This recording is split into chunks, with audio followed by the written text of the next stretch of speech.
High, আসসালামু আলাইকুম। আমি কাজী হাসান সামি, পড়াশোনা করছি ঢাকা বিশ্ববিদ্যালয় আইন বিভাগে মাস্টার্সে। আজকে আমি তোমাদেরকে পড়াবো ইনশাল্লাহ একটা কবিতা।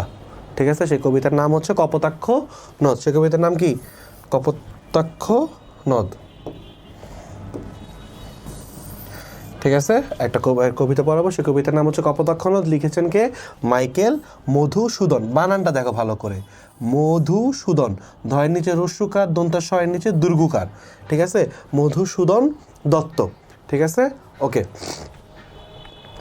Okay fine. তাইলে আমরা পরের স্লাইডে যাই।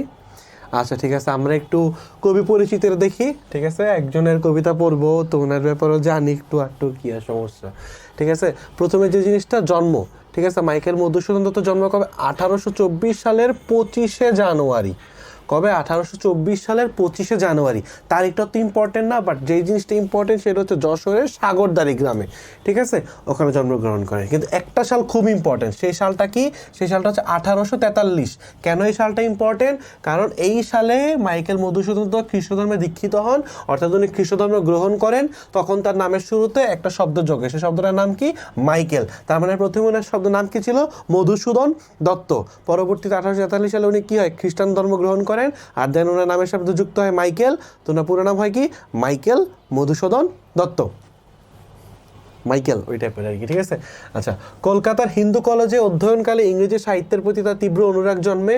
পাশ্চাত্য জীবনযাপনের প্রতি প্রবল আগ্রহ, এবং পাশ্চাত্য মানে কি? মানে ইউরোপ, আমেরিকা, ওই অঞ্চলগুলোকে বলা হয় পাশ্চাত্য। ঠিক আছে, কারণ ওগুলা কি পশ্চিম দিকে অবস্থিত। এই জীবনযাপনের প্রতি প্রবল আগ্রহ এবং ইংরেজি ভাষায় সাহিত্য সাধনার তীব্র আবেগ তাকে ইংরেজি সাহিত্য রচনায় উদ্বুদ্ধ করে। ঠিক আছে, পরবর্তীকালে জীবনে বিচিত্র কণ্ঠকর অভিজ্ঞতা। কণ্ঠকর মানে কি? কঠিন। ঠিক আছে, কঠিন সমস্যাযুক্ত কণ্ঠকর অভিজ্ঞতায় তার এই ভুল ভেঙেছিল। বাংলা ভাষায় কাব্য রচনার মধ্য দিয়ে কবি তার কবি প্রতিভার যথাযথ স্ফূর্তি ঘটান। ঠিক আছে, আচ্ছা। তার কিছু বিশেষ উল্লেখযোগ্য রচনাটা আমরা আগে পড়ি। তার একটা অমর কীর্তি আছে। অমর কীর্তিটা কি? অমর কীর্তি হচ্ছে মেঘনাদবধ কাব্য। তার অমর কীর্তি কি? মেঘনাদবধ কাব্য। ওকে, এটা তোমরা ইন্টারে উঠলে পড়বা ইনশাল্লাহ। ঠিক আছে, তোমার ইন্টারে এটা আছে, এখন পর্যন্ত আছে। যদি তোমাদের সময় যা চেঞ্জ করে ফেলে তাহলে আই এম সরি। ওকে, তারপর তার আরও কিছু অন্যান্য কাব্য আছে, যেমন তিলোত্তমা সম্ভব কাব্য, ব্রজাঙ্গনা কাব্য, বীরাঙ্গনা কাব্য, চতুর্দশপদী কবিতা বলি। ঠিক আছে, এগুলো হচ্ছে তার আরও অন্যান্য কিছু কাব্য। আর অমর কীর্তি হচ্ছে মেঘনাদবধ কাব্য। ঠিক আছে, তার নাটকের মধ্যে আছে কৃষ্ণকুমারী, শর্মিষ্ঠা, পদ্মাবতী। ঠিক আছে, সব একটু মেয়েদের নাম।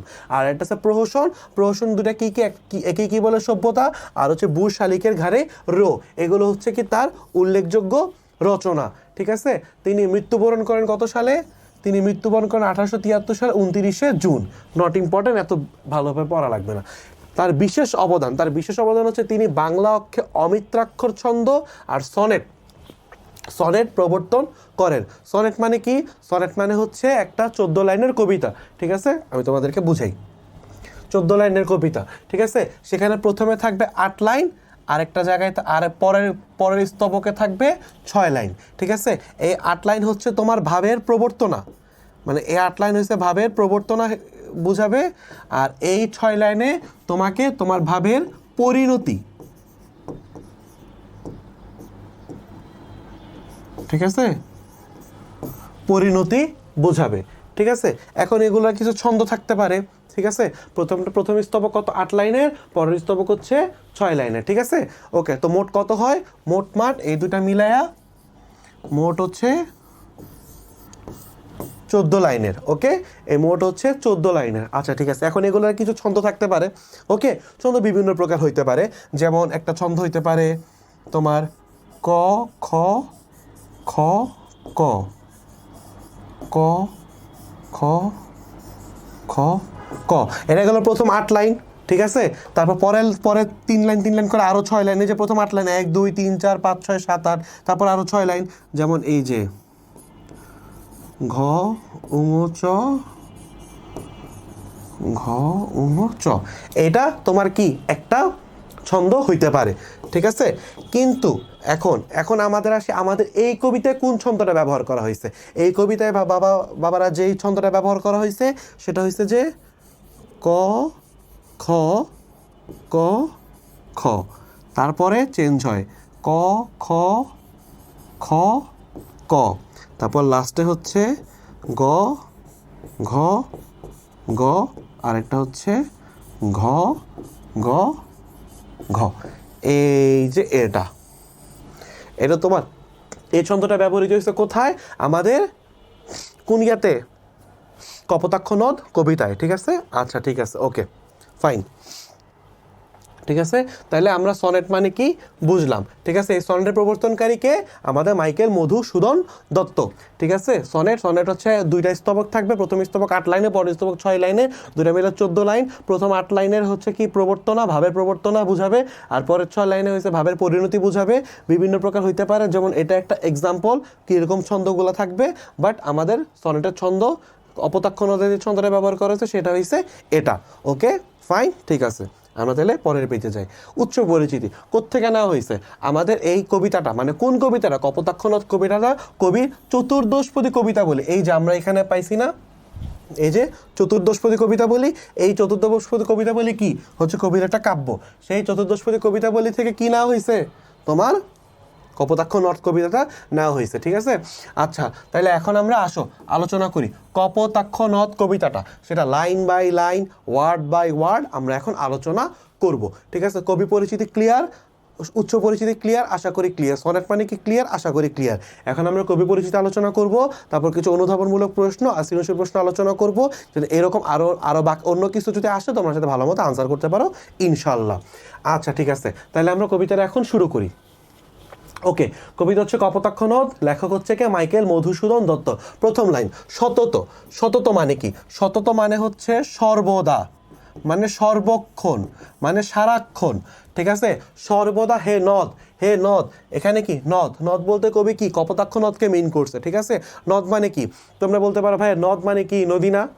নদ মানে নদী, বাট এটার একটা মানে পুং ভার্সন আছে আর কি, ঠিক আছে। বাংলাদেশে কিছু কিছু নদ আছে যেগুলোকে তোমার, যেমন ব্রহ্মপুত্র, ঢাকা হচ্ছে ব্রহ্মপুত্র। ব্রহ্মপুত্র কি নদ নাকি নদী? নদ। নদ হচ্ছে পুংলিঙ্গ, নদী হচ্ছে স্ত্রীলিঙ্গ, বাট নর্মালি সবগুলো অ্যাকচুয়ালি নদী আর কি, এই আর কি। বাট কিছু কিছু মানে এটা কোনো কারণ নাই, মানে এটা থাকে না যে ঠিক আছে ভাই এটাকে এই কারণে নদ বলা হয়, এরকম কোনো কারণ নেই, এমনিতেই বলা হয়, ঠিক আছে, এই আর কি। সতত হে নদ তুমি পড়ো মোর মনে। মোর মানে কি? মোর মানে হয়েছে আমার, ঠিক আছে। সর্বদা হে নদী, কবি কি বলতেছে? নদীকে। কোন নদীকে বলতেছে? কপোতাক্ষ নদ কবি নদীকে বলতেছে যে হে নদী তুমি সর্বদা আমার মনে পড়ো, ঠিক আছে। তুমি সর্বদা আমার মনে পড়ো, তুমি পড়ো মোর মনে, তুমি আমার মনে পড়ো, ঠিক আছে। সতত, সতত আমরা কি পাইছি? সতত পাইছি সর্বদা, ঠিক আছে। তার মানে কি বলছে? সর্বদা হে নদী তুমি পড়ো আমার মনে, সর্বদা তোমার কথা ভাবিয়ে বিরলে। বিরলে মানে কি? একা একা, ঠিক আছে, নির্জনে, ঠিক আছে। সর্বদা তোমার কথা ভাবিয়ে বিরলে, সর্বদা আমি তোমার কথা একা একা বসে নির্জনে বসে ভাবি, ঠিক আছে। তার মানে নদীকে বলতেছে নদী তুমি সর্বদা আমার মনে পড়ো, সর্বদা আমি তোমার কথা বসে বসে একা একা ভাবি। সতত, আবার চলে আসে সতত। সতত মানে কি? সর্বদা, ঠিক আছে। সর্বদা যেমতি, যেমতি মানে কি? যেরকম। লোক নিশার স্বপনে, নিশার স্বপনে মানে কি? রাতের স্বপ্ন। নিশার স্বপনে মানে কি ভাইয়া? পুরা রাতের স্বপ্ন। যেমতি লোক, যেভাবে লোক রাতের স্বপ্নে, রাতের স্বপ্নে শোনে মায়া মন্ত্রধ্বনি। মায়া মন্ত্রধ্বনি মানে কি? মানে আমরা অনেক সময় স্বপ্নের মধ্যে এরকম অনেক কিছু শুনি না, ঠিক আছে। কত কিছু তো আমরা শুনি স্বপ্নের মধ্যে, কত মন্ত্র শুনি, ধ্বনি শুনি, হ্যান শুনি, ত্যান শুনি, ঠিক আছে। এরকম হচ্ছে লোকরা, মানে লোক মানে কি? মানুষজন। মানুষজন যেরকম রাতের স্বপ্নে কি শোনে? মায়া মন্ত্রধ্বনি শুনে। মানুষজন কি শুনে? রাতের স্বপ্নে যেভাবে মায়া মন্ত্রধ্বনি শুনে, সেভাবে কবি সর্বদা তবে কলকলে জুড়াই এ কান আমি, এটা কলকেলে হয়ে গেছে, এটা কলকলে হবে। কলকলে জুড়াই এ কান আমি ভ্রান্তির ছলনে, ঠিক আছে। এখানে কি বুঝাইছে? কলকল। কলকল হচ্ছে কি? নদীর ধ্বনি। নদীর ধ্বনি কি? কলকল। নদী কিভাবে আওয়াজ করে? কলকল করে আওয়াজ করে, ঠিক আছে। তো কপোতাক্ষ নদেরও কি একটা ধ্বনি আছে? কপোতাক্ষ নদকে একটা ধ্বনি করে, সেই ধ্বনিটা কি? সেই ধ্বনিটা হচ্ছে কলকল। তো এই যে কপোতাক্ষ নদ যে কলকল ধ্বনি সৃষ্টি করে, সে কলকল ধ্বনিটা কি? কবি কিন্তু এখন প্রবাসে। কবি এখন কোথায়? কবি কি এখন নদীর কাছে? না, কবি এখন নদীর কাছে না। কবি এখন কোথায়? কবি এখন প্রবাসে। তো প্রবাসে বসে কবি কি অ্যাকচুয়ালি কি এই নদীর আওয়াজ শুনতেছে? এটা কি সম্ভব? উনি ফ্রান্সে বা উনি ইংল্যান্ডে, উনি লন্ডনে, উনি ইউরোপে, উনি আমেরিকাতে, এরকম যদি কোনো লোক যদি ওই জায়গায় থাকে, তাহলে সে বসে বসে বাংলাদেশে কোনো একটা নদীর ধ্বনি কি শুনতে পারবে? এটা কি সম্ভব? না, এটা সম্ভব না, এটা অসম্ভব। তো উনি আসলে শুনে না, ঠিক আছে। কিন্তু কিন্তু সর্বদা কবি কি করে, মানুষ যেরকম রাতের স্বপ্নে মায়া মন্ত্রধ্বনি শুনে, এগুলাকে অ্যাকচুয়ালি শুনতেছে না, এগুলো অ্যাকচুয়ালি শুনতেছে, এগুলো অ্যাবসার্ড, এগুলো মানে আন্দাজে শুনতেছে, এগুলোর কোনো যুক্তিকতা নাই, ঠিক আছে, এগুলো অ্যাকচুয়ালি শুনতেছে না, ঠিক আছে। মানুষ যেন এরকম এগুলো অ্যাকচুয়ালি শুনতেছে না, ঠিক একইভাবে ভাইয়া আপুরা আমাদের এ কবি কি নদীর আওয়াজে কান কান জুড়াচ্ছে মানে কি, প্রশান্তি পাচ্ছে, ঠিক আছে। জুড়াচ্ছে মানে কি, প্রশান্তি পাচ্ছে ভ্রান্তির ছলনে। কেন এটা একটা ভ্রান্তি? কারণ উনি তো আসলে শুনতেছে না। আমরা যেমন রাতের বেলা মায়া মন্ত্রধ্বনি শুনি, এটা যেমন আমাদের এক প্রকার ভ্রান্তি, ঠিক সেমভাবে কবি যে নিজের মানে একভাবে বসে উনি ভাবতেছে যে উনি নদীর আওয়াজটা শুনতেছে, ঠিক আছে, শুনে ওনার থেকে ভালো লাগতেছে, ওনার কান জুড়াচ্ছে মানে ওনার কান প্রশান্তি পাচ্ছে, উনি কি আসলে শুনতেছে? আসলে তো উনি শুনতেছে না, ঠিক আছে, আসলে উনি শুনতেছে না, এই জন্য এটা একটা ভ্রান্তি। আর কবি কি বলছে, তিনি এই নদীর কলকলে ধ্বনিতে তার কান জুড়ান ভ্রান্তির ছলনে, ঠিক আছে। কিভাবে? যেভাবে লোক রাতের স্বপ্নে মায়া মন্ত্রধ্বনি শুনে। ওকে, আশা করি আমাদের প্রথম 5 লাইন তোমাদের ক্লিয়ার। ওকে, ঠিক আছে, এতটুকু শেষ। আমরা পরের লাইনে আসি। বহু দেশে দেখিয়াছি বহু নদ দলে। তার মানে কবি জীবনে অনেক দেশে গেছে, অনেক দেশে যাওয়াতে কবি অনেক নদী দেখছে, নদ দেখছে, ঠিক আছে। কবি কপোতাক্ষ নদ থেকে অনেক বড়, অনেক বেশি সুন্দর, এরকম অনেক নদ, কপোতাক্ষ নদ থেকে অনেক সুন্দর, হ্যাঁ, অনেক বড় এরকম নদ নদী কি ইউরোপে নাই? কবি যেখানে বিদেশে গেছে ওখানে কি কবি এগুলো দেখে নাই? অবশ্যই দেখছে, ঠিক আছে। কবি তখন ফ্রান্সে ছিল, তো ওখানে সিন নদী আছে, তো এগুলো দেখছে না? ওটা তো কপোতাক্ষ নদ থেকে কত বিশাল, কত সুন্দর, ঠিক আছে। তার মানে কবি কি বলছে, কবি বহু দেশে অনেক নদ নদী দেখেছেন, কিন্তু এই স্নেহের তৃষ্ণা মিটে কার জলে। খুব ইম্পর্টেন্ট লাইন, কিন্তু এই স্নেহের তৃষ্ণা মিটে কার জলে। তার মানে কবির যে একটা স্নেহ কাজ করে, কবিকে যে কপোতাক্ষ নদ কবিকে যেভাবে যেই স্নেহ দিয়ে গ্রহণ করে, অথবা কবি কপোতাক্ষ নদকে যে স্নেহ দিয়ে মনে করে, অথবা কপোতাক্ষ নদ কবিকে যে স্নেহ দিয়ে গ্রহণ করে, এই যে একটা স্নেহ আদান প্রদান, ঠিক আছে, এই যে দুজনের মধ্যে স্নেহের আদান প্রদান, এই যে স্নেহের তৃষ্ণা, কবি যে অনেকদিন ধরে কপোতাক্ষ নদের স্নেহ পান না, সে তার যে একটা মানে কপোতাক্ষ নদ থেকে স্নেহ পাওয়ার যে তৃষ্ণা বা মনের আকাঙ্ক্ষা বা মনের ইচ্ছা, সেই জিনিসটা মিটে মানে কি, পূর্ণ হয়। মিটে মানে কি, পূর্ণ হওয়া।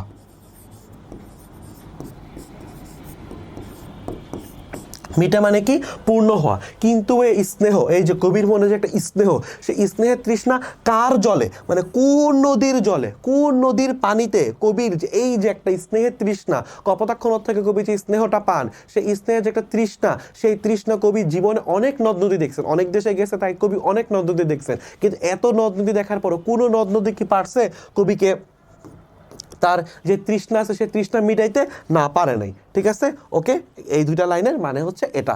আচ্ছা, ঠিক আছে, এবার আমরা আসি পরের লাইনে কি বলছে, দুগ্ধ স্রোত রূপ তুমি জন্মভূমি স্তনে। হ্যাঁ, লাইনটা কি ভালোভাবে খেয়াল করো, দুগ্ধ স্রোত রূপী তুমি জন্মভূমি স্থানে। এখানে দুগ্ধ স্রোত রূপী তুমি জন্মভূমি স্থানে, এখানে কি বলছে, আমরা যেরকম আমরা জীবনযাপন করি কিভাবে, আমরা যখন জন্ম নিই, জন্ম নেওয়ার পর আমাদের বেঁচে থাকার একমাত্র অবলম্বন কি, আমাদের মায়ের বুক থেকে আমাদের জন্য যে খাবার আসে, যে দুধ আসে, সেটা, তাই না? ঠিক আছে, এটাই বলতেছে এখানে কবি নদীকে দুধের সাথে, নদীর পানিকে দুধের সাথে তুলনা করছে, আর জন্মভূমিকে আমাদের মায়ের বুকের স্তনের সাথে তুলনা করছে, ঠিক আছে। যে স্তন থেকে আমরা কি দুধ পান করে আমরা বেঁচে থাকি, নাহলে কি আমরা বাঁচতাম? নাহলে আমাদের জন্মের পর কী খাওয়াইতো আমাদেরকে? জন্মের পর আমরা কী খেয়ে মানে শক্তি পাই বা বেঁচে থাকি? তার মেইন অবলম্বন কি? মেইন অবলম্বনই তো আমাদের মায়ের বুকের দুধ, তাই না? ঠিক আছে, তো কবি এখানে জন্মভূমি স্তনে বলতে জন্মভূমিটাকে কিসের, মায়ের বুকের স্তনের সাথে তুলনা করছে, আর নদীর যে স্রোত অর্থাৎ নদীর যে পানি, সে পানিকে কবি মায়ের বুকের দুধের সাথে তুলনা করছে, ঠিক আছে। ঠিক আছে, তার মানে কবি বলতেছে এই যে মায়ের বুকের যে দুধ, সেই দুধ কোথায় যায়, আমাদের দেশমাতৃকার মানে দেশমাতৃকার স্তনে যায়। মানে দুধ যেরকম মায়ের বুকের স্তনে যায়, যেটা আমাদের প্রয়োজন পড়ে, যেটা আমাদেরকে বাঁচিয়ে রাখে, ঠিক সেমভাবে এই নদী তার সেই পানিটা দেয় কোথায়, জন্মভূমি স্তনে, ঠিক আছে। জন্মভূমিকে মায়ের বুকের স্তনের সাথে তুলনা করা হয়েছে, তাহলে জন্মভূমিকে দেয় কি, দেয় নদীর পানি, দেয় কি রূপে, দুধ রূপে বা দুগ্ধ রূপে। ওকে, ক্লিয়ার? আশা করি এই লাইনটা ক্লিয়ার। এই লাইনটা খুব ইম্পর্টেন্ট ভাইয়া আপুরা। তোমরা যদি আমার যে ব্যাখ্যাটা করছি আমি, সেই ব্যাখ্যাটা যদি তোমরা ক্লিয়ারলি না বুঝো, তাহলে একটু রিওয়াইন্ড করে একটু লাগলে পজ করে করে করে করে ভালো করে আমার লাইনটা বুঝো, ঠিক আছে? এগুলো ইম্পর্টেন্ট, মানে যেমন এই যে এই লাইনটা খুব ইম্পর্টেন্ট, এই দুটো লাইন খুব ইম্পর্টেন্ট, কিন্তু এগুলোর ব্যাখ্যাটা একটু সহজ, কিন্তু এইটার ব্যাখ্যাটা খুব কঠিন, ঠিক আছে? এটার ব্যাখ্যাটা খুব কঠিন, ঠিক আছে? তো একটু ভালো করে পড়ো, একটু ভালো করে বুঝে নাও, ওকে? ঠিক আছে, তাহলে এই গেল প্রথম 8 লাইন, ঠিক আছে? এখন আমরা আসি, তোমাদেরকে একটা জিনিস দেখানো হয় না, সেটা হচ্ছে যে ছন্দ, ঠিক আছে? ছন্দ দেখাইতে হবে, ঠিক আছে? ছন্দটা হচ্ছে কিরকম জানো? আমি এখানে এই লাইন করে দেখাই যাচ্ছে, ঠিক আছে? এই যে প্রথমে এটা হয়েছে ক, তারপর এটা হয়েছে খ, তারপর আবার ক, তারপর এটা হচ্ছে কি খ। এই যে দেখছো ক খ ক খ, এরপর এটা হয়েছে আবার কি ক, এর পরের দুইটাই হয়েছে কি খ, ক, এটা হয়েছে খ, এটাও খ, আর এটা হচ্ছে কি ক। তাহলে ক্লিয়ার? এই যে ক খ ক খ ক খ খ ক, ঠিক আছে? এই হচ্ছে আমাদের ছন্দ, ঠিক আছে? তাহলে আশা করি তোমাদের এই 8 লাইনও ক্লিয়ার, আশা করি তোমাদের এই ছন্দটাও ক্লিয়ার, ঠিক আছে? ওকে, আমরা তাহলে পরের স্লাইডে চলে যাচ্ছি, ঠিক আছে? এখন আসো দেখো, এখন আসে কি আমাদের 1 থেকে 8 নাম্বার লাইন গেল, এখন হচ্ছে আমাদের 9 থেকে 14, অর্থাৎ দ্বিতীয় স্তবকের 6 লাইন। প্রথম স্তবকের 8 লাইনে আমরা কি গেল? ভাবের প্রবর্তনা, ঠিক আছে? ওইটা ছন্দ কি ক খ ক খ ক খ খ ক, ঠিক আছে? এখন আমরা আসবো দ্বিতীয় 6 লাইন। দ্বিতীয় 6 লাইনে কি হবে? দ্বিতীয় স্তবকের 6 লাইনে কি থাকবে? ভাবের পরিণতি, ঠিক আছে? আর ভাবের পরিণতি, আর তোমার ইয়াটা কিরকম হবে? ছন্দটা কিরকম হবে? এই যে আমরা কি পড়ছিলাম, গ, এটা হচ্ছে ঘ, ঠিক আছে? তারপর আবার গ, ওকে ফাইন। তারপর হচ্ছে কি আবার ঘ, এটা হচ্ছে গ, এটা হচ্ছে ঘ, okay clear? I hope clear, ঠিক আছে? ওকে, এটা দেখো তোমাদেরকে দেখাইছিলাম না, এই যে ক খ ক খ ক খ খ ক গ ঘ গ ঘ গ গ, ঠিক আছে? এটা হচ্ছে কি আমার কপোতাক্ষ নদ কবিতার, ঠিক আছে? ঠিক এইভাবেই আমরা কবিতাটা পাইলাম, ঠিক আছে? ছন্দগুলো পাইলাম। তাহলে প্রথম 8 লাইন বোঝানো হয়েছে, এখন আসো আমরা পরবর্তী 6 লাইন ভালো করে বুঝবো ইনশাল্লাহ, ঠিক আছে? কবি বলতেছে আর কি হে হবে দেখা, ঠিক আছে? যতদিন যাবে। তার মানে কবির মনে কি একটা ভয়, কি ভয়? যে এই যে একটা কপোতাক্ষ নদ, যে কপোতাক্ষ নদের কাছে যে কপোতাক্ষ নদের কাছে কবির শৈশব কাটছে, কবির জন্ম থেকে বড় হওয়া, ঠিক আছে? যেটা আমাদের জীবনের সবচেয়ে গোল্ডেন পিরিয়ড, যেটাকে আমরা হিসাব করি, এই সময়টা যেখানে কাটছে, যে নদীর তীরে কাটছে, সে কপোতাক্ষ নদকে নিয়ে কবি ভয় পাচ্ছে যে কবির জীবনে কবি যতদিন বেঁচে আছেন, কবি তখন প্রবাসে, দেশে নাই, যখন তখন যা দেখে আসলো, কবি এখন প্রবাসে, তো কবি মনে একটা ভয় লাগতেছে কপোতাক্ষ নদকে নিয়ে, যে আমি কি কখনো আর কপোতাক্ষ নদের দেখা পাবো কিনা। তো এই জন্য কবি বলছে আর কি হবে দেখা যতদিন যাবে। তার মানে কবি মনে এটাকে একটা ভয়, যে কবি কখনো আর কপোতাক্ষ নদের দেখা পাবেন কি না, ঠিক আছে? তারপর বলছে প্রজারূপে, ঠিক আছে? এখানে প্রজাটা হচ্ছে কপোতাক্ষ, প্রজাটাকে ভাইয়া পুরা কপোতাক্ষ। তার মানে প্রজার সাথে এখানে কাকে তুলনা করা হয়েছে? কপোতাক্ষ নদকে তুলনা করা হয়েছে। প্রজারূপে রাজারূপ সাগরের, ঠিক আছে? তাইলে আমার রাজাটা হয়েছে সাগর, সাগরটা কি? সাগরটাই হয়েছে রাজা। তার মানে সাগরকে কিসের সাথে তুলনা করা হয়েছে? রাজার সাথে। আর কপোতাক্ষ নদকে প্রজার সাথে।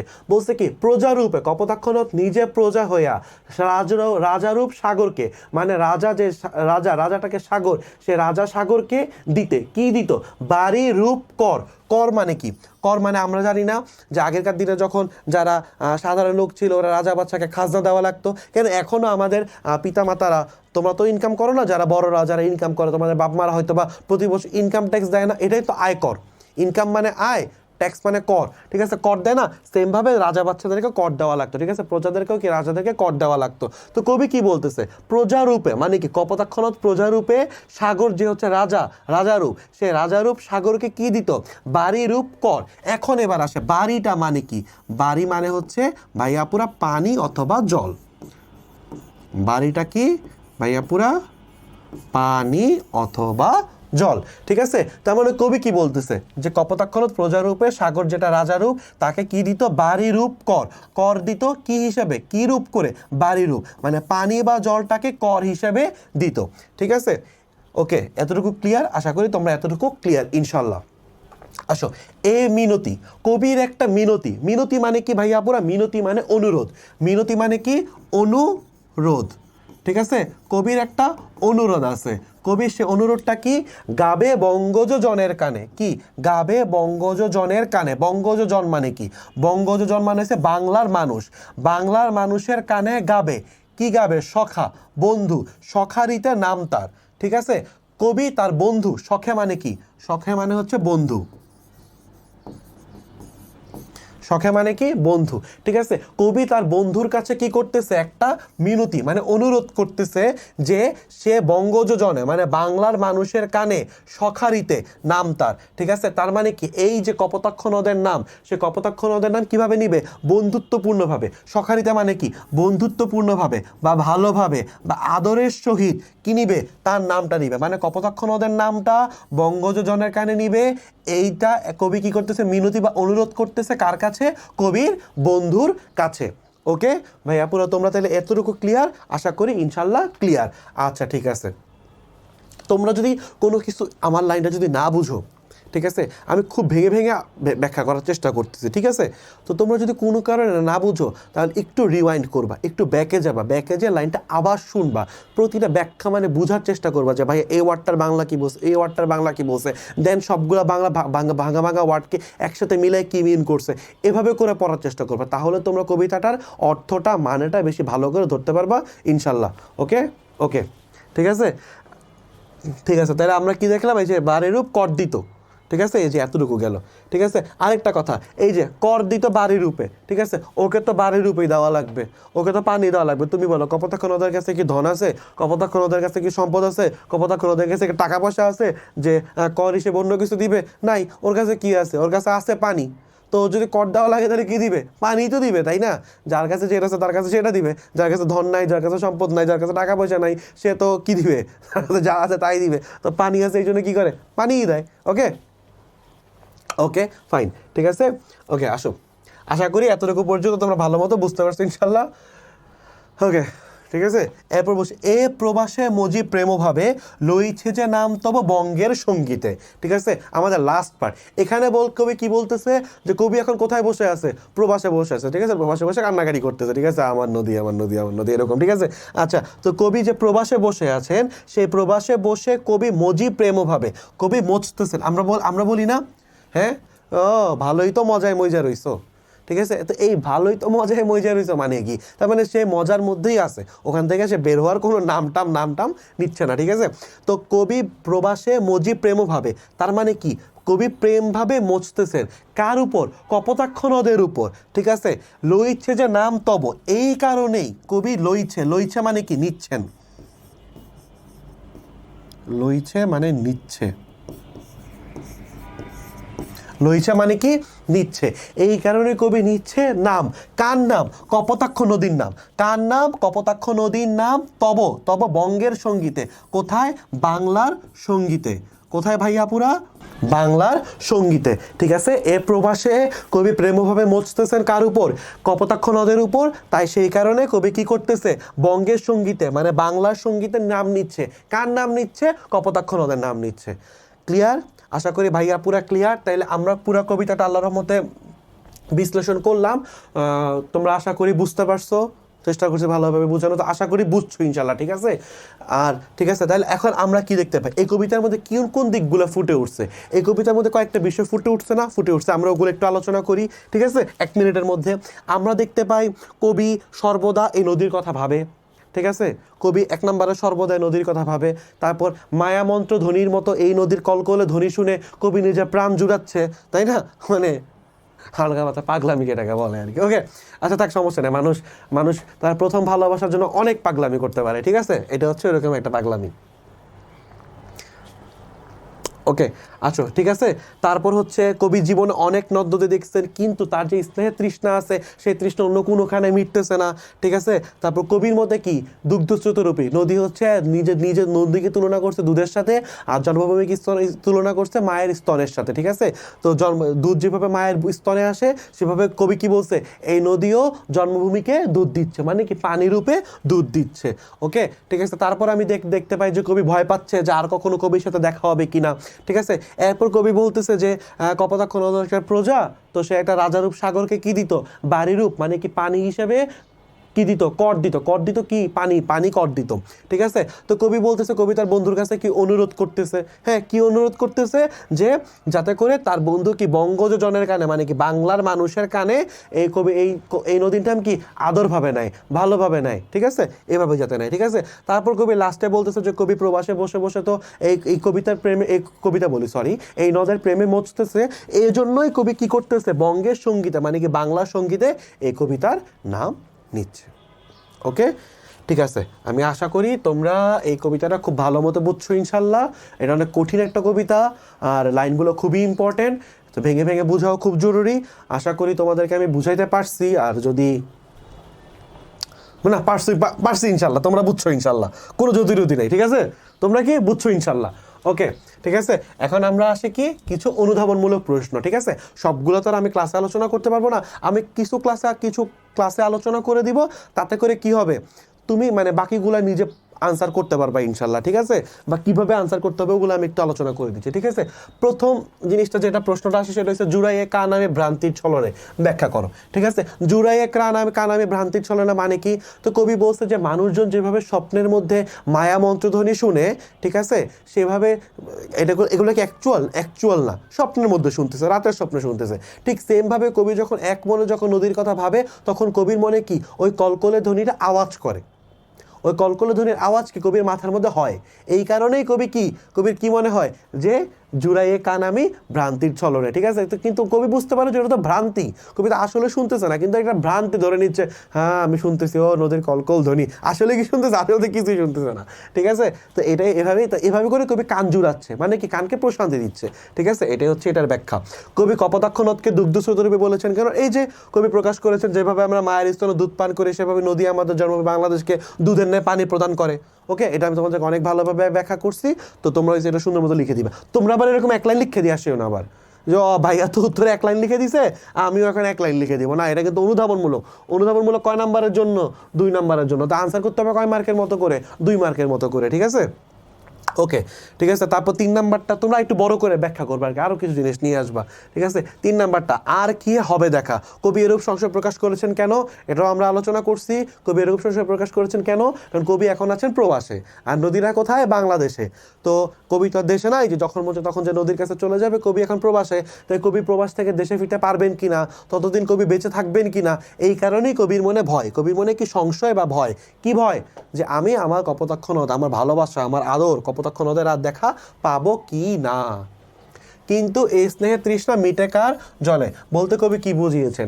আমরা এখানে কি দেখছিলাম যে কবি জীবনে তার বহু দেশে বহু নদ নদী দেখেছেন, ঠিক আছে। কবি বহু দেশে গিয়েছেন, কিন্তু বহু নদ নদী দেখেছেন, কিন্তু কপোতাক্ষ নদ যে তৃষ্ণা দিয়ে যে স্নেহ দিয়ে কবিকে গ্রহণ করেন, বা যে স্নেহ কবিকে প্রদর্শন করেন, সেই স্নেহের তৃষ্ণা কি অন্য কোনো কিছু দিয়ে মিটা সম্ভব না, ঠিক আছে। কবি এটাই বুঝাইছেন। আর লইছে যে নাম তবে বঙ্গের সঙ্গীতে বলতে কবি কি বুঝিয়েছেন, লইছে যে নাম তবে বঙ্গের সঙ্গীতে বলতে বুঝিয়েছেন কবি প্রবাসে বসে বসে কপোতাক্ষ নদের প্রেমে এত বেশি মজে গিয়েছেন, যে প্রবাসে বসে বসে যখন বঙ্গের সঙ্গীত রচনা করছেন, সে বঙ্গের সঙ্গীতে উনি কার নাম নিচ্ছেন, কপোতাক্ষ নদের নাম নিচ্ছেন, ঠিক আছে।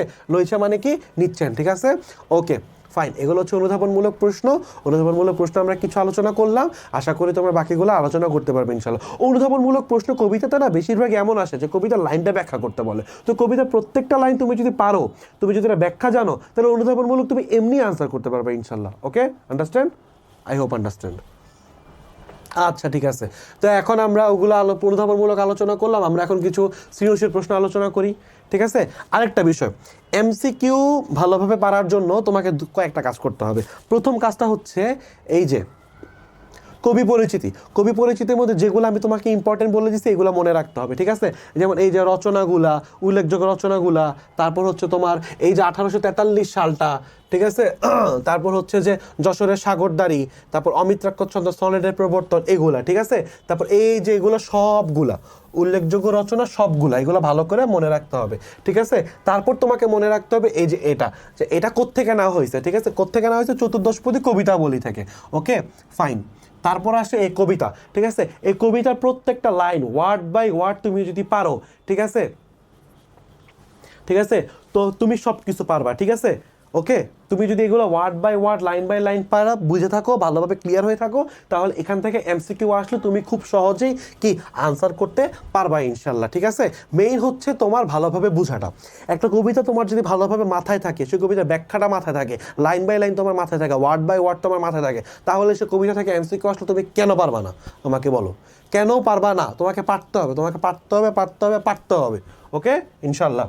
আচ্ছা, ঠিক আছে, গেল এতটুকু। তারপর আমরা অনুধাবনমূলক প্রশ্ন এগুলো একটা আলোচনা করলাম। এখন আমরা কিছু সৃজনশীল আলোচনা করে আমাদের কি এই চ্যাপ্টারটা শেষ করে দিব ইনশাল্লাহ, ঠিক আছে? ওকে, আমরা উদ্দীপকটা পড়ি আগে, ঠিক আছে? আসো আমরা সবাই মিলে উদ্দীপকটা পড়ি। হ্যাঁ, ছোটকালে ছিলাম বাঙালিদের বালুচরে, সাতরায় নদী পাড়ি দিতাম বারবার এপার হতে ওপারে, ডিভি লটারির সুযোগ করে দিলে ছুটে চলে যাই আমেরিকায়, কিন্তু আজ আচ্ছা একটু আসো, ডিভি লটারি মানে কি? আগে এক সময় এরকম সিস্টেম ছিল, অনেক দেশ থেকে অনেক মানুষ কি করতো, এরকম তোমার লটারিতে নাম দিত, এরপর যাদের যাদের নাম উঠতো ওরা আমেরিকা যাওয়ার সুযোগ পাইতো, এটা হচ্ছে ডিভি লটারি। ওকে, আসো, যে এখন বন্ধ, এখন কিন্তু এই অপশন দিয়ে আমেরিকা যাওয়ার সুযোগ নাই। ওকে, ডিভি লটারির সুযোগ করে দিলে ছুটে চলে যায় আমেরিকায়, কিন্তু আজ মন শুধু ছটফটায় আর শয়নের স্বপনে বাড়ি দিয়ে যায়, মধুময় স্মৃতিগুলো আমাকে কাঁদায়, তবু দেশে আর নাহি ফেরা হয়। ওকে ওকে, ঠিক আছে, আমরা উদ্দীপকটা ভালো মতো পড়লাম, ঠিক আছে? এখন আমরা কিছু গ আর ঘ আলোচনা করি। সৃজনশীল মানে কি? সৃজনশীল মানে তো ক খ গ ঘ সবই সৃজনশীল, বাট আমি এখানে অ্যাকচুয়ালি সৃজনশীল বলতে তোমাদেরকে গ আর ঘ মিন করতেছে, কারণ অনুধাবনমূলক এমসিকিউ সেগুলো হচ্ছে আমাদের আলোচনাগুলো ভালোভাবে শুনলেই তুমি অটোমেটিক পারবা ইনশাল্লাহ, ঠিক আছে? তো খ নাম্বারটা তোমাকে একটু আলোচনা করলাম, এখন কিছু গ আর ঘ নিয়ে আলোচনা করব, দেন শেষ ইনশাল্লাহ। ওকে, ঠিক আছে। উদ্দীপকে প্রতিফলিত অনুভূতি কপোতাক্ষ নদ কবিতার আলোকে তুলে ধরো। তাহলে উদ্দীপকে আমরা কোন অনুভূতি প্রতিফলিত হয়েছে? আমরা দেখছি যে উনি কি করছে, বিদেশ চলে গেছে, কিন্তু বিদেশ চলে যাওয়ার পরও ওনার যে শৈশবকালে যে স্মৃতি, সেই শৈশবকালের স্মৃতির জন্য ওনার মন কি ছটফটাচ্ছে, সেই মধুময় স্মৃতিগুলো ওনার কি বারবার মনে পড়তেছে, ঠিক আছে? তা আমরা কি কবিতার মধ্যে জিনিসটা প্রতিফলন হতে দেখছি? অবশ্যই দেখছি। কবি যখন বিদেশ চলে গেছে, প্রবাসে বসে বসে কবি কিসের কথা মনে করছে? কপোতাক্ষ নদের কথা মনে করছে, তাই না? কবির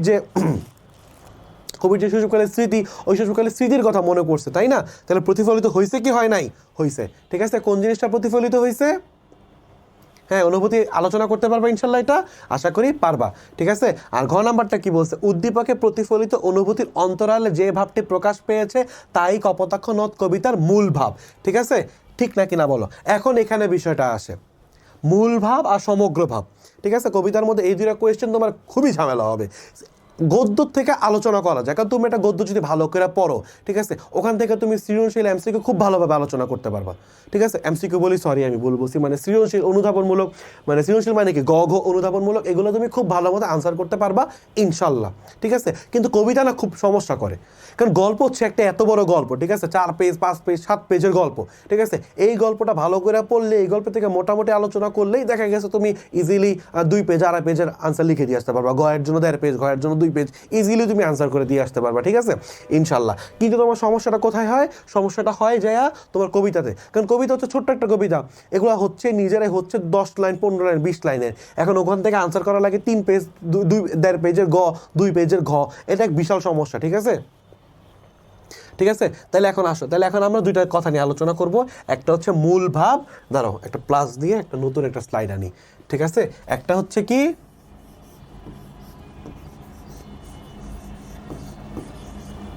মূল ভাব, আরেকটা হচ্ছে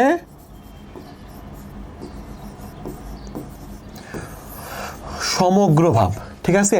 মূল ভাব মানে কি?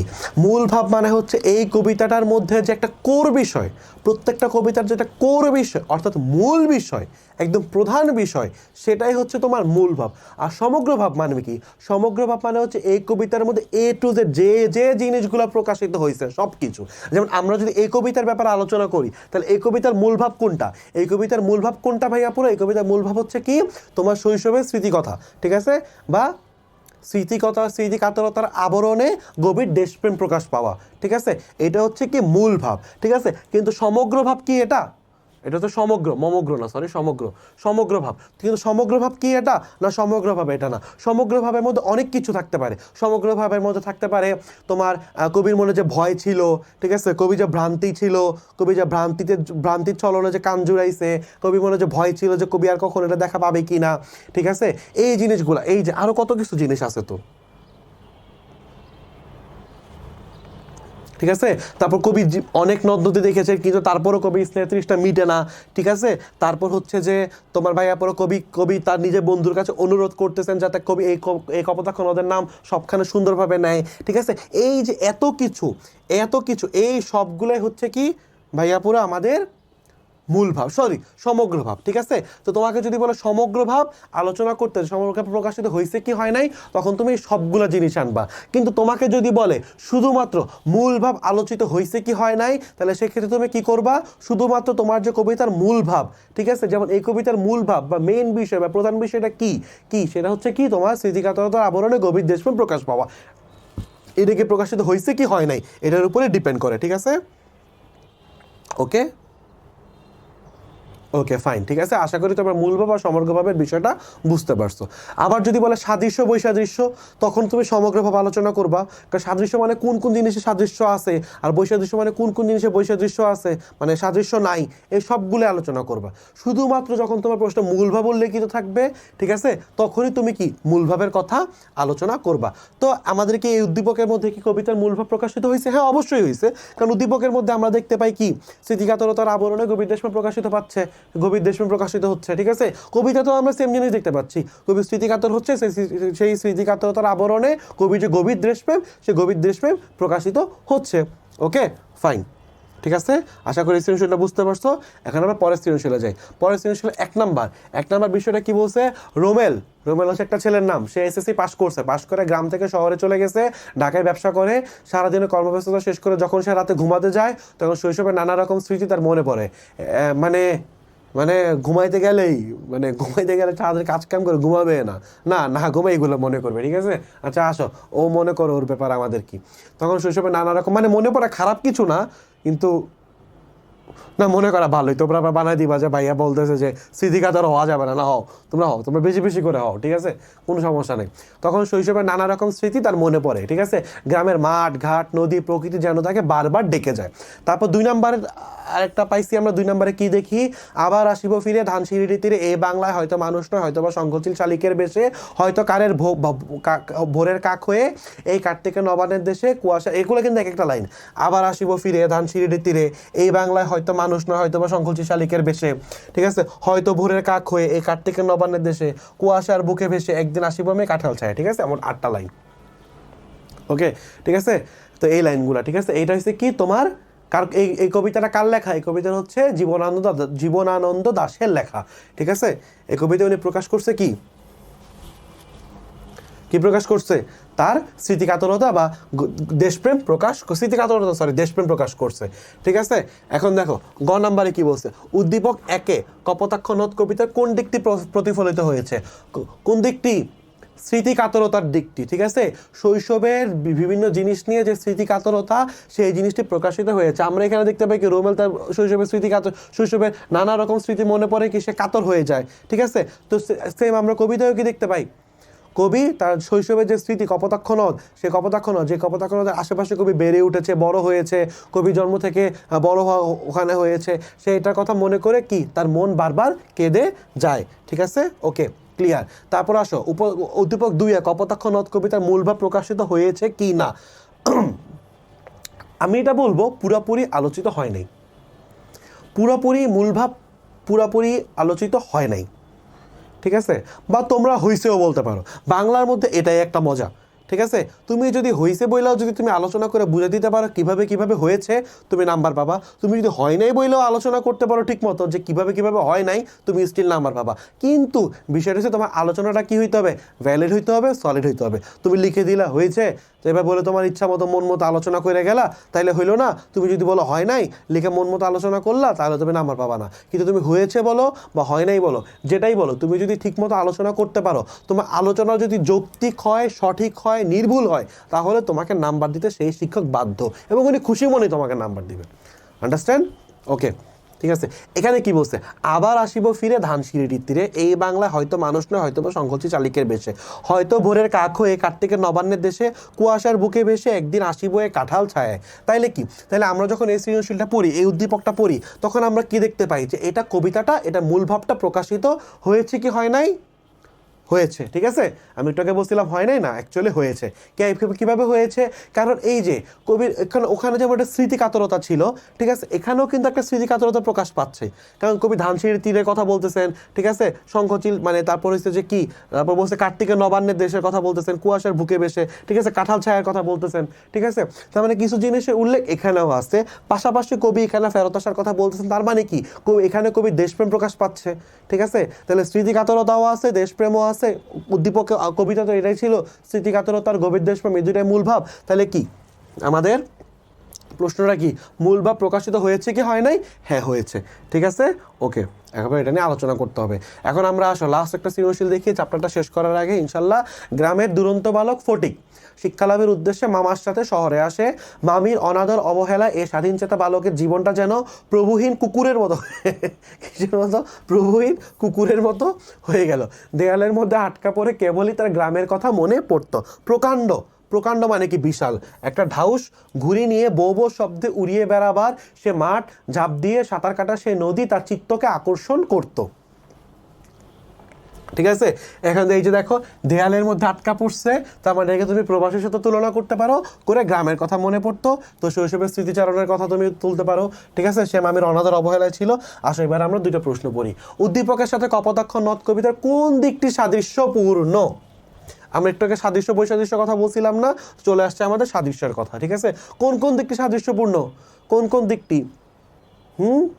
স্মৃতিকাতরতার দিকটি সাদৃশ্যপূর্ণ, দুজনই স্মৃতিকাতর, তারপর দুইজনই অন্য জায়গায় যে আটকে গেছে, এই জিনিস সাদৃশ্যপূর্ণ। কিভাবে? কারণ কবি প্রবাসে যে আটকে গেছে, আর আমাদের ফটিক বাবা কোথায় যে আটকে গেছে? ফটিক যে মামার সাথে শহরে যে আটকে গেছে। ফটিক আটকে গেছে কোথায়? শহরে, আর কবি আটকে গেছে কোথায়? প্রবাসে। ঠিক আছে, তারা তাদের কি, তাদের শৈশবের যে স্মৃতি, যেগুলোর কথা মনে করে তারা বারবার কাঁদে, এগুলো সাদৃশ্য। এরা কাছে ফেরত আসতে পারে? আসতে পারে না। দুজনের কারোর পক্ষে ফেরত আসা সম্ভব না, কেউ ফেরত আসা পারতেছে না। এটাও কি তাদের মধ্যে কি সাদৃশ্য? ঠিক আছে, এই জিনিসগুলো সাদৃশ্য। ও বিভিন্ন তার শৈশবে বিভিন্ন কিছুর কথা মনে করে। ঠিক আছে, সেই নদীর কথা, সেই নদী তার কি চিত্তকে আকর্ষণ করে। সেম কপোতাক্ষ নদের কথা কবি স্মরণ করতো। এই জিনিসগুলো হচ্ছে তার সাদৃশ্য। ঠিক আছে, ওকে, এগুলো আলোচনা করবা। দাও ফিরে সে অরণ্য, দাও ফিরে সে অরণ্য মানে কি, আমাকে আমার বন ফেরত দাও, এ নগর নিয়ে যাও। উদ্দীপক কপোতাক্ষ নদ কবিতার আলোকে এই কথা যৌক্তিকতা তুলে ধরো। ঠিক আছে, হ্যাঁ ঠিক, আমরা উদ্দীপক আর কপোতাক্ষ নদ, এই দুইটা জিনিসের আলোকে এই কথাটাকে সম্পূর্ণভাবে যৌক্তিক। কিভাবে যৌক্তিক? কারণ আমরা উদ্দীপকে কি দেখতে পাই? উদ্দীপকে দেখতে পাই যে ফটিক শহরে চলে গেছে, কিন্তু স্টিল ওর গ্রামের কথা, ওর গ্রামের ওই শৈশবের স্মৃতির কথা, এগুলো ওকে বারবার স্মরণ করে। ঠিক আছে, সেমভাবে আমাদের কবিও কি করে, আমাদের কবি কপোতাক্ষ নদের কবি কি করে, সে প্রবাসে যায়, কিন্তু প্রবাসে যেও খালি বারবার ওটার কথা মনে পড়ে, ওনার খালি বারবার কি কপোতাক্ষ নদের কাছে ফিরে আসতে চায়। ঠিক আছে, তাহলে এই কথাটা কি যৌক্তিক নাকি যৌক্তিক না? হ্যাঁ যৌক্তিক। ঠিক আছে, ওকে, আমাদের চ্যাপ্টার শেষ। ঠিক আছে, আমি জাস্ট লাস্ট একটা বিষয় আলোচনা করি, গ আর ঘ। ঠিক আছে, এটা গতে তোমার মোট 3টা প্যারা করতে হবে, আর ঘতে তোমাকে মোট করতে হবে 4টা প্যারা। ঠিক আছে, এখানে যে 3টা প্যারা করতে হবে, সেই 3টা প্যারার মধ্যে প্রথম প্যারাটা তুমি এক লাইনে লিখবা, তারপর দ্বিতীয় প্যারা উদ্দীপক বা কবিতা, আর যখন এটাতে উদ্দীপক করলে এখানে কবিতা, এখানে কবিতা করলে এখানে উদ্দীপক আলোচনা করবা, দেন লাস্টে 2-3 লাইনে কীভাবে মিলে সেটা লিখে দিবা, শেষ। কিন্তু ঘয়ের বেলা তুমি প্রথম এক লাইনের মধ্যে তুমি কি করলা, মেইন থিমটা লিখলা, তারপর এখানে আর এখানে একটার মধ্যে উদ্দীপক, একটার মধ্যে কবিতা, যে কোনো একটার মধ্যে উদ্দীপক, যে কোনো একটার মধ্যে কবিতা আলোচনা করবা। আলোচনা করার পরে এখানে যে কাজটা তুমি 2-3 লাইনের মধ্যে করছো, সেই কাজটা এখানে একটু বড় করে এই প্যারাটার মধ্যে আলোচনা করবা। তাহলেই তুমি কি করবা, খুব ভালো ভালো নাম্বার পাবা ইনশাল্লাহ। ঠিক আছে। অনুধাবনমূলক প্রশ্নের বেলাও সেম, তোমাকে মোটামুটি আধা পেজের মতো লিখতে হবে। প্রথমে এক লাইনের একটা থিম লিখবা, দেন ওইটা একটু আলোচনা করে দিবা, শেষ। ঠিক আছে, এভাবে আলোচনা করবা। যেন আমি তোমাকে যে জিনিসগুলো পড়াইছি, উৎস, কবি পরিচিতি, ইম্পর্টেন্টগুলো বলে দিছি, এটা লাইন বাই লাইন ব্যাখ্যা করছি, ওয়ার্ড বাই ওয়ার্ড ব্যাখ্যা করছি, এগুলো ভালো করে পড়বা, তাহলে জ্ঞানমূলক আর এমসিকিউ ভালো মতো আনসার করতে পারবে ইনশাল্লাহ। এটা হচ্ছে একটা চ্যাপ্টারের ফুল A to Z। এই ক্লাসটা তুমি যদি মনোযোগ দিয়ে ভালোভাবে করো, তাহলে তুমি ইনশাল্লাহ এমসিকিউ বলো, জ্ঞানমূলক বলো, খ বলো মানে অনুধাবনমূলক বলো, বা গ ঘ বলো, ঠিক আছে, এগুলোকে খুব সম্ভবত উচ্চতর দক্ষতা বলে। ঠিক আছে, যেটাই বলো না কেন সবগুলাই তুমি ভালোভাবে আনসার করতে পারবা ইনশাল্লাহ। আর এটা খুব ইম্পর্টেন্ট একটা কবিতা। ওকে, ঠিক আছে। ওকে, তাহলে এই চ্যাপ্টার ওকে কপোতাক্ষ নদ তাহলে শেষ। ঠিক আছে, দেখা হবে পরবর্তী ক্লাসে ইনশাল্লাহ। ততদিন পর্যন্ত ভালো থাকো, আল্লাহ হাফিজ।